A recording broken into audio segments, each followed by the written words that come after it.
Okay, today we're going to go over the project report tool in Job-Dox. This tool is a comprehensive report with the data you've collected throughout the project to provide to the insurance carriers to validate the work you and your team have done so you can get paid. From the customer dashboard, you'll click the project report button. Once you do that, you'll be in the project report menu. Click summary settings, and this will bring you the area that you include and build your report. You'll have 4 tabs, include executive summary, journal entries, photo albums, all one or none. Same with documents, all one or none.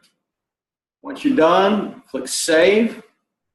Once you click save, you'll go to project summary. This is a preview of the report with the customer's name, all the information you have added, including executive summary, journal entries, as well as photos and the documents at the bottom.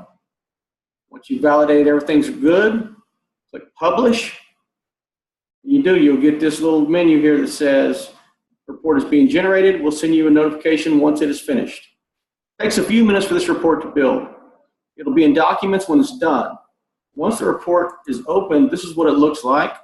You've got your logo, the customer's name, all the information on the report, executive summary, the notes, pictures, 4 per page, and then your documents, all the ones you've included for the report as well. Hope this report helps you guys out. Thank you very much.